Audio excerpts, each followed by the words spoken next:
Hello, everyone. Welcome to another fantastic conversation around building MGAs. My name is Christopher Lowell. I'm managing director at INSURE. INSURE is a nonprofit innovation hub at the intersection of climate change and insurance. And I've spent the last 5 to 10 years helping other companies build out MGAs, help them understand their paths in the market to build new and exciting and novel insurance products. And I am once again joined by John Willemsen of Willemsen Advisors, who I've known for a number of years and is a wealth of experience and knowledge in the MGA space. John, why don't you give just like 30-second overview of you and Willemsen Advisors? Yeah, great. Thanks again, Chris, and good seeing you once again. So I run Willemsen Advisors and I essentially help startup MGAs, existing MGAs, and private equity companies figure their way through the MGA ecosystem. I've been doing this for many, many years. Worked for a lot of very great companies: Munich Re, Arch Re, Accelerant. A lot of great companies in there. A lot of learning. Many, many MGAs have I worked with. That's fantastic, and hopefully you'll be willing to share some of the things you've learned with the audience today. So what I want to describe for folks is most MGA founders think that the journey starts with carriers and capital and compliance. In reality, it starts with clarity, and that's the step that most people skip or sort of rush. In this episode, we walk through the real first step in forming an MGA, defining the problem you're solving, who you're solving it for, and why your model truly deserves to exist. We're planning on covering what an MGA actually is and what it isn't, why experience is not the same as differentiation, and the most common mistakes that founders make early on. How carriers really evaluate MGA ideas, and why timing matters more than credentials. Where business models quietly break if you're considering launching an MBA or advising someone is. This episode will help you avoid expensive false starts and focus on the thinking that actually drives long-term success. The paperwork is easy, the thinking is not always. And John, when we've talked about in the past, you've said this phrase to me that's always stuck with me, which is most MGAs start in the wrong place. Can you tell the audience what you really mean by that? I think that, as you pointed out, Chris, that many founders, startups often go down the path of truly just being excited about getting into market, right? And not necessarily thinking through all of the pieces that need to come together. When you think of any business, if if you don't have a solid foundation, it's going to be a bit of a problem for you, right? To try to move that forward.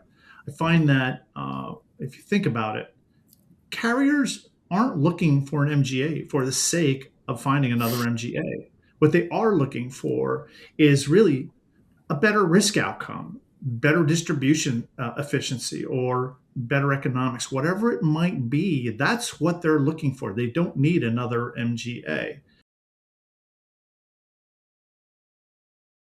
Well, let's talk about that differentiation. What is the difference in your mind between experience and differentiation? Yeah, I think that experience obviously is needed, right? If you don't understand the insurance business, this is going to be a very hard journey for you. Or if you don't have someone on your team that understands the insurance world, and specifically running an MGA or setting up an MGA is obviously even that much more critical. If you've got that, all the better. It's not necessarily how long have I been in the business, really. It's what is it that I'm going to do that is different than everyone else? As I pointed out at the start of this, right? That carriers aren't looking for just another MGA. There needs to be something else. You need to have the ability to actually show and illustrate that what your idea is about is something completely different than what the market is illustrating. Otherwise, in a market of 1,000 different MGAs, 2,000 plus programs, $110 billion of premium, it's very difficult to differentiate yourself unless you really sit down and think about it. And I've often heard, certainly not as much today, but in the past, you hear folks talk about we give good service, we're responsive to our agents, we have a great policy. That's just table stakes, man. That's just getting in the front door. You've got to go beyond that. You've got to really have something else that's going to make a difference to yourself, obviously, and to the carriers and your partners that you're doing business with. So, what do you think the first question is that every founder should be answering? Who am I solving a problem for, and why? That's really the question to be asking. Where is the problem? If I don't have a problem, you probably don't have a solution that's going to work, right? So, what you really need to do is figure out what it is that is going to be an issue, a sticking point in someone's life. Whether it's if you're in the contracting business, what a contractor's going through right now that you think you can solve better than anyone else. How is that going to happen? It could be chimney sweeps, dry cleaners, whatever that class of business is. What are you going to show that's going to make that difference? So uh, identify that pain point and recognize that a vague answer in that scenario, right, is going to make your business proposition weak. You really need to think it through, make it strong. So, another thing you've told me in the past is that timing matters more than credentials, and Yeah, I feel like this is actually sort of a story or lived experience that you've seen. Can you share a little bit more about that? sure. I think that market timing is critical to a certain extent. Your idea, whatever that might be, needs to be able to sustain itself through all market cycles, regardless of what's actually happening in the marketplace. You're going to have ebbs and flows in your book of business, but at the end of the day, it needs to survive whatever cycles are coming at it. So you got to build it to that, right? But getting into a marketplace that's on the way down, if you will, softening up even further than where it is. Like if you think of the property market right now, right? So property market right now is softening up a bit. And so if you were to jump in right now, our carrier is going to support that because they know at this point premium's only going to go down. And if your loss ratio was 55, it's going to go to 60 or 65 because you're now cutting premium to stay in business, right? Of course you are. So I think that that's probably a lot of the timing issue that I see that folks need to think it through. Um, does that make sense to you? There's other things too, I guess, regulatory changes that might prompt something, but I don't see a lot of regulatory tends to be a little bit more new product kind of driven, right? Some kind of regulatory issue pops out, and then someone with a creative mind steps in and says, "Hey, I've got a creative idea around this regulatory issue, or not around it, you know what I mean, but through it to try to help someone out, and make it a better world." Yeah, that's fair. And I'm sure we'll actually touch upon some of those issues, especially I really liked your comment on um, new creative products versus more established programs or at least established products and thinking that they might be different paths or at least, thought about differently or pitched differently to risk capacity. Maybe we'll come back to that either in this segment or a later segment. So what is differentiate? If we had to define differentiation for an MGA, how would you define it? You have to be able to survive someone else putting together the same exact kind of program. How are you going to try? Again, we go back to differentiation. How are we going to make this different? And it can be structural or economic. It must be hard to copy, and it needs to be able to survive beyond the founding team members. And that becomes the true differentiator. And all of that kind of merges in with product and pricing and marketplace and how you go to business. But I think that at the base of it, it's that core that I just mentioned. That's really interesting. I mean, there must be a tough challenge around, persisting even if the founding team is removed. Like, founders want job security. Like they're building something that they consider their baby. Sure. But in some sense, you're suggesting that, risk capital. Well, actually, that maybe you really need to lean into that to make sure that you have a non-replicable. If that something about you is the unique Yeah. differentiator, but I assume you want something It's more not your than one thing. perpetuation too, right? It's perpetuation of your MGA. And if at some point you're looking to move on, you're going to sell your business, private equity firms are going to look at that perpetuation. If you leave, does the business fall apart?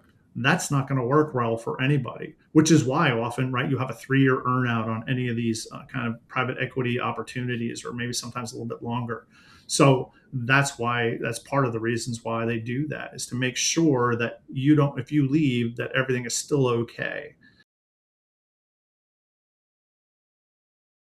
You mentioned earlier that carriers aren't looking for MGAs, they're looking for solutions or outcomes. Yeah. Can you discuss, I guess, the what are carriers looking for? And I don't mean in like a pitch deck and Yeah. polished speaking and things like that, but like what are the problems that carriers have that they're trying to use MGAs to solve? Well, think about this. Think about as a carrier, if I can do everything you do, what do I need you for? I can probably do it cheaper, right? And that isn't always necessarily true. It isn't necessarily true that they could do it cheaper or less expensive. Yet you know that a carrier is not going to want to do that. So what they're looking for is that what is it that you know about that specific class and line of business that you're going to be doing business in that is deeper than what I am as a carrier, deeper than what I know as a carrier, or at the very least the same, right? I don't want someone that doesn't know as much as me if I'm a carrier. I want someone that knows more than me. I want them to know more about that marketplace and the market segment they're in. I want to use them as a much more efficient distribution tool as well. They may have a unique distribution methodology, right? I don't have to go around hiring agents or finding agency plants because you're dealing with a specialized class of business in general within the MGA world. So I am looking for someone that understands roofers better than anyone else, plumbers better than anyone else. That's really what I want. And I want you to tell me that ultimately the distribution model you have supports that you have agents that actually understand that just as much as you or close to what you know, and that you're working with these folks and you're helping training them and they're giving you good accounts to look at and good risks to think about. And at the end of the day, if you can do that, it becomes a less expensive model for me to actually, as a carrier, to try to support. I can push it out, third party it, if you will, and and get great expertise, great distribution, and good partners. Now, thinking about MGA or thinking about carriers wanting outcomes is really powerful. How do they how do they gut check that, or how do they do due diligence? Like if you've got if you're a founder of an MGA and you're going to put in front of them a pro forma a plan, your financial plan for the next 5 years, um, how do carriers review that? How do they think about its robustness? I think that a carrier looks at a pro forma, obviously, with a lens of, is this real? Are they actually going to achieve what they say? Many times you'll see a pro forma that says, we're going to write $100 million in a week and a half. It's not going to happen. We all know that's not going to happen. And so they look at it from that kind of a lens. Why is this not necessarily going to work? Or when I go through that process, now, how do I support this? Because it actually looks really good, right? The pro forma is actually speaking to me. It's saying to me that they understand what they're doing. They've accounted for a lot of the things that need to be accounted for. Yes, most MGAs or startups, when they first start up, they need a little bit of guidance, right? Oh, did you think about this or think about that? But at the end of the day, if they've got 95% of it sitting there and the pro forma makes a lot of sense, I think that's a huge blessing for any MGA founder. I think that they want to make sure that you're sustainable and that you're thinking it through. Again, I think I said this in the last episode that we had, that as an MGA expert, or there are many of us, right, in this marketplace, we've seen thousands of these MGA opportunities come through.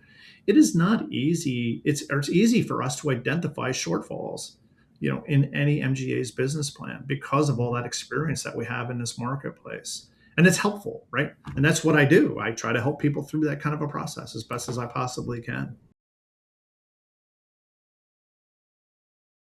I want to touch upon something you mentioned earlier, a little bit off the beaten path, but the difference between new products and standard products. Like, um, how do you advise differently whether or not someone's bringing a novel and innovative product to market that's never really existed, so it doesn't have true and tied Yep. distribution or risk capacity, et cetera, versus ones where someone's trying to build a better mousetrap? On which side of that would you like to talk about? Well, I think on the new product side, right? I think that what I try to understand is how deep did they go? Did they think as deeply as I want them to have thought about this?